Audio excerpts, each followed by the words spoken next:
Welcome to the Women Inspire Aspire podcast. In this episode, I talk to Swathi Kadur about early education. Hi Swathi, thank you for accepting my invite to appear in the podcast. How are you doing today? Hi Venkat, thank you so much. I'm doing very well. Thank you so much for inviting me. It's a pleasure. It's great to have you in the podcast. I'm all ears to hear what you have to say. You have a wide variety of experiences from around the world, so I'm all ears. So let's get started. Tell me about yourself, where you are from, what you do, etc. Long story short, I was born in Bangalore, but lived in Bombay for the first 9 years of my life. And then we moved to the Caribbean. We moved to the West Indies, Trinidad and Tobago to be specific. So I left India in 1989, lived in Trinidad where I did my K-12. And then after that, I went to the US. I went to California to do my undergrad. I studied bachelor's in psychology in Cal State Northridge. After that, I went back to Trinidad. I worked for the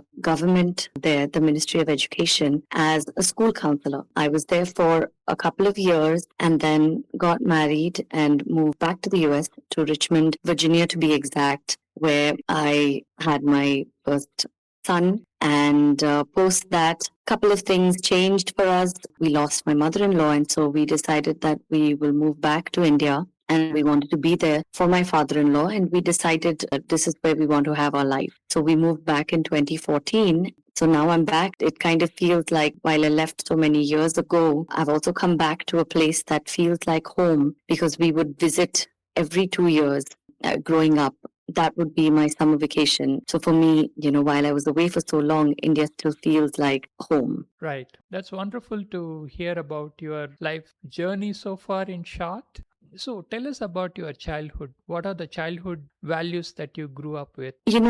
The thing about Trinidad and Tobago is that it has a large population of Indians, both Indians that have come directly from India and have made a life in Trinidad, but also Indians that came as indentured laborers. So they came many, many years ago. They were carried as indentured laborers from places like UP, Madras. They were taken on a ship. The first ship that went from India to Trinidad was the Fatal Razak. Of course, it was a journey of 2 to 3 months. Along that journey, many, many lives were lost. But the people who came and settled in Trinidad and Tobago as indentured laborers, when Trinidad and Tobago actually got independence, they were given a choice as to whether they want to go back to India or they want to stay in Trinidad. And many of them decided to stay in Trinidad. And with that, they were actually given a piece of land as well. While it seemed like Trinidad and Tobago was a country that was so far away from India, when I moved there, I realized that the culture, the Indian culture, was still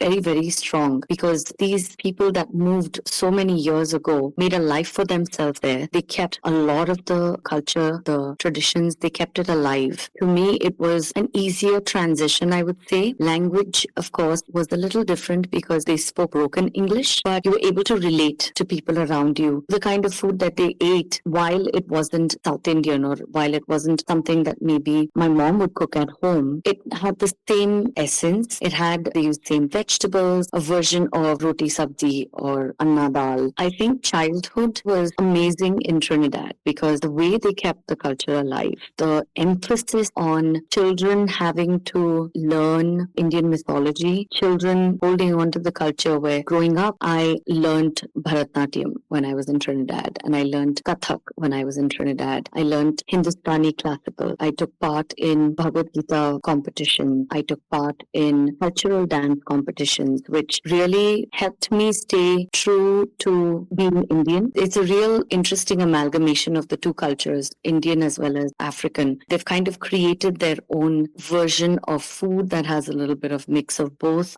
The music, it's very, very interesting. Beautiful to see how they've brought both cultures together. Wow, that's pretty interesting. Thank you for sharing those details. How is this country different from the other neighboring countries in the West Indies region? Majorly, I think if you talk about the demographic, it has a really large Indian population, which only a few of them have. Like, for example, Guyana. Right? Guyana is another country that has a large Indian population. in the West Indies. But also, usually, most West Indian countries, most Caribbean countries actually rely on tourism as a form of building their economy. But Trinidad and Tobago actually has a lot of other forms of revenue. So they have a large medical university there. A lot of people from around the world actually come and make Trinidad their base to study medicine. And whether it is they use it as a stepping stone to write the USMLE while they're working in Trinidad and then go to the US, or they decide to just make Trinidad their home. They live there, they work there. I have so many family friends of ours who came as young couples and now they've been living there for over 20 years. They've made a life for themselves there. There are many different ways that Trinidad kind of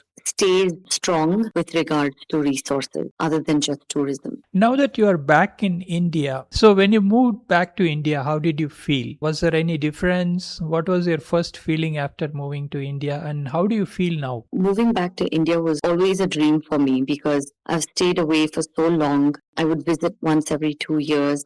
I really related to, like I said, the culture, the kind of traditions that we have. It didn't feel very different because festivals that are celebrated in Trinidad are a little different than what is done in Bangalore, for example, right? So Diwali is really huge there. Holi is really big in Trinidad. While that was a little different from what's done in Bangalore in the sense of there it's done a lot of pomp and flair, whereas here it's celebrated in a more sober manner. Other than that, I feel like I don't see as much of a difference because I kept visiting. I kept in touch with family here. And so therefore it didn't seem too different when I came back. Bangalore is now vast, whether you've been living here or not. It keeps changing every 5 years. That's something that's a given. So, what do you do right now? I'm the founder of my preschool called Medha Bright Beginnings. I have been an educator for the last 20 years. 2 years ago, I was the principal of a school. Up until 2 years ago, actually, I was mainly in the administrative side, heading a school or a preschool. I decided through those 20 years of experience, I wanted to open a preschool of my own because I saw that there was a gap in the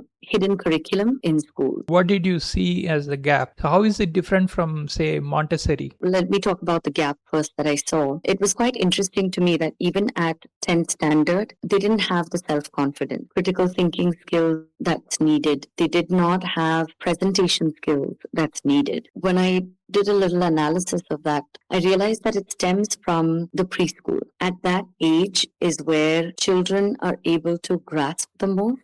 They're able to mold themselves into what you would like them to be with regards to their ability to think, their ability to react, their ability to respond to certain situations. This may seem like really big words that we're using when we're talking about a preschool. There's so much that can be done at such a young age. When you're asking about how is it different from a Montessori, my preschool actually has 3 pedagogies that we use in order to teach in the classroom. It's an integrated curriculum where we use Montessori, Playway, as well as Reggio Emilia. The reason why I decided that it has to be an integrated curriculum is because Montessori is an amazing pedagogy to teach. However, the disadvantage to a Montessori setup is that children don't really play together. The concepts that are taught individually. They work in stations. They go from one station to the other. They become experts in these stations, but there isn't too much of an opportunity for them to work together as a team. So that's the reason why, I thought the best thing to do is to have a curriculum that integrates all 3 so that it balances and offsets the disadvantages of the other. Okay, wonderful. So with this experiment, what are the benchmarks that you have right now that your method is successful? Children enjoy this? What are the outputs or the outcomes from this? Children, of course, they're extremely expressive. They find joy in the smallest things. The benchmark or the litmus test for us is when we see how quickly children settle when they come into the school for the first time because of the experiences that we give them. The way we teach, of course, I explained the 3 pedagogies, but even in the classroom, we use inquiry-based learning, which means that questions are welcome. So when a concept is introduced, obviously, now, for example, we show the the picture of a fruit, and we also bring in the real fruit, and children are able to explore this. At that point, curiosity is at its peak, and questions just come flooding in our direction. At that point, we welcome those questions. We encourage conversation. We guide them through the responses to those questions. Usually in a school setup, it's usually the other way around, right? It's more about, the teacher talks and the children are expected to listen. But we feel like, engaging their curiosity actually helps them learn better because it creates the questioning power in them. Why is this green? Why is this soft? Why is this hard?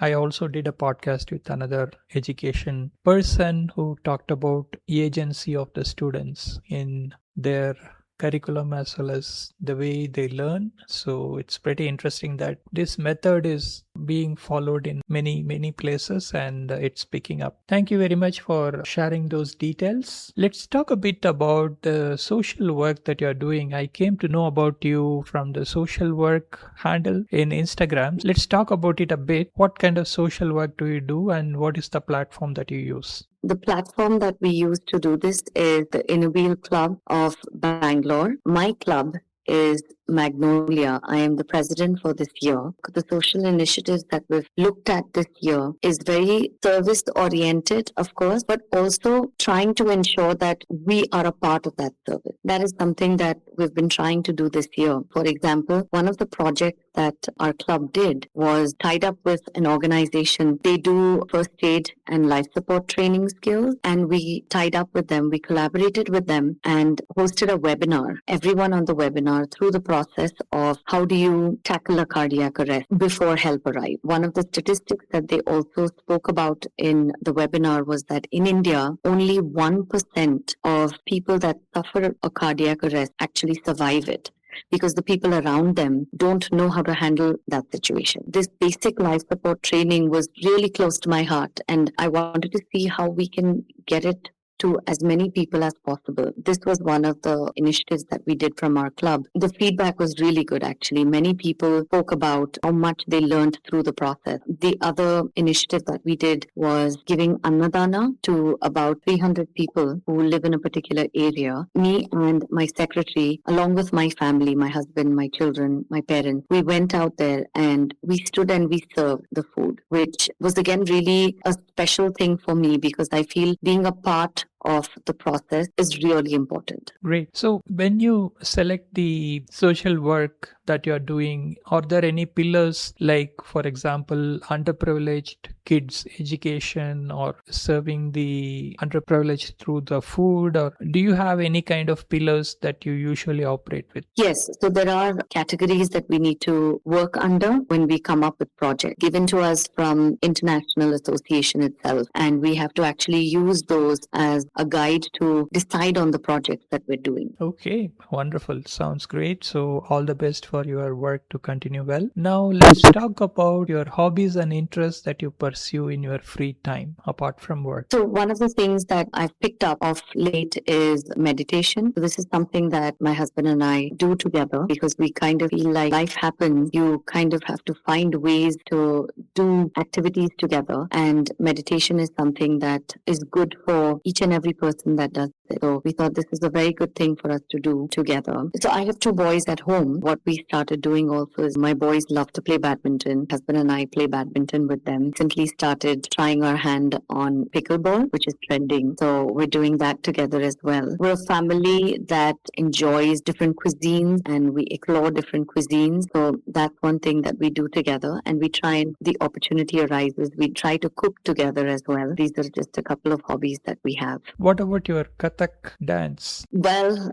it has been a very long time since I've done it, but I have been looking for a class and starting again. Wonderful. All the best for that. I have a question about your doing meditation together, because meditation means you close your eyes, right? So once you close your eyes, you don't see the other person or you don't do anything with them. So how does this meditating together work?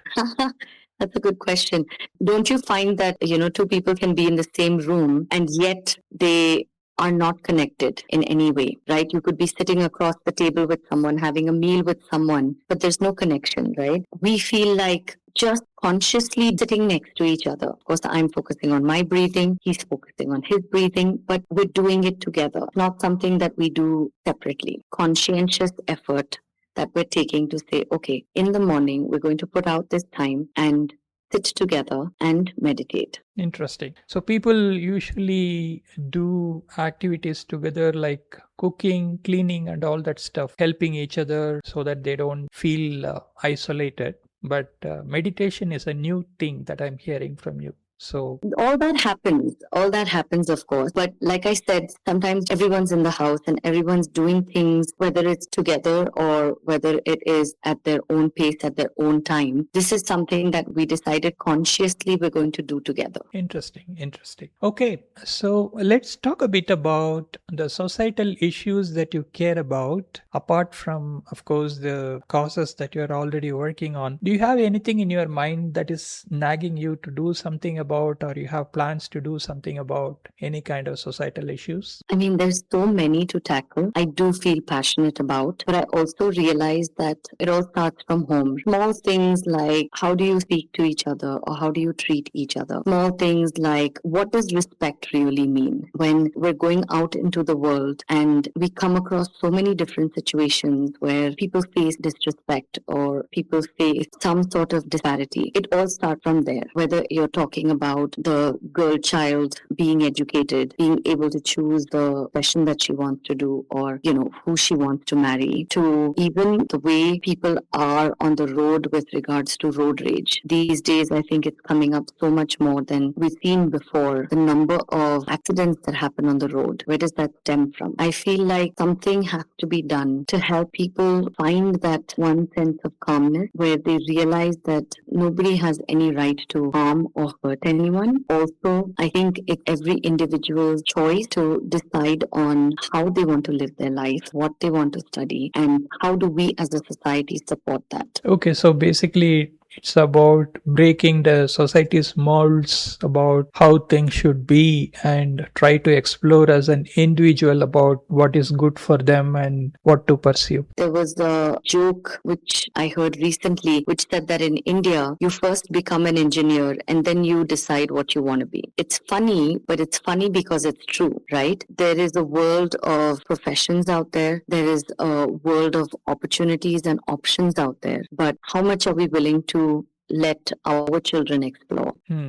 Good, good. Okay. So you shared a lot. We are coming towards the end of the podcast. Do you have any questions for me or about the podcast? Absolutely. So I found it quite interesting. What drove you to start this kind of podcast? I like interacting with people. It all started when a friend introduced me to a bunch of her friends. I had around 40 podcasts with her friends. And then I came to LinkedIn and I found a lot of contacts who were interested in doing podcasts with me. And eventually it turned out that all the podcasts were done with women. So I rebranded this as a Women Inspire Aspire podcast a couple of months back. It's going well and it's going to hit the 100 mark by the end of this year. And it's pretty motivating to speak to a lot of people and get to know their fields and their life experiences and their ways of life. So it has been going really well and people are enjoying it. They really enjoy coming and talking in the podcast.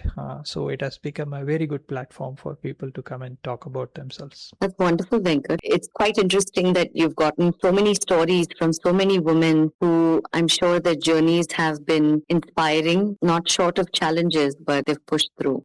Yeah, I forgot to ask you, what are the challenges you came across in your life? Can you tell us a bit about it? I decided to do my bachelor's in psychology. Coming from South Indian home, even though I wasn't living, in South India or I was in the other side of the world, it was always something that worried my mom. Why do you want to take up psychology? So the other thing is that I have a twin brother. He did everything the way, in inverted commas, it should be done. He took math, he took sciences, he became an environmental engineer.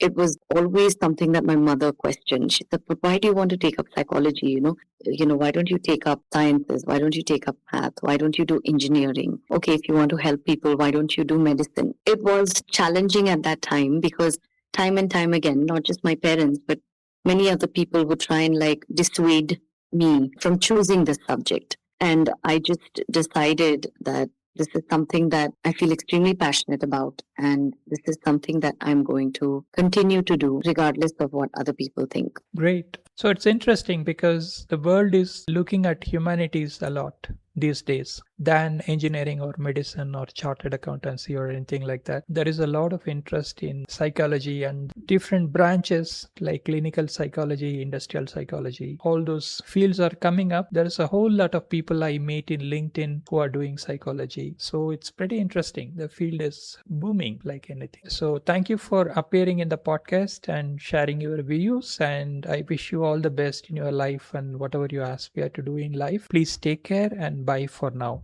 Thank you so much, Venkat, for having me here. And it was a very engaging dialogue with some definitely thought-provoking questions. I wish you all the best. I'm definitely sure that you will go from hundreds to thousands soon. Best of luck to you as well. Thank you so much. Thank you so much. Take care. Bye-bye. Bye. Bye. That was a great podcast with Swathi Kadur.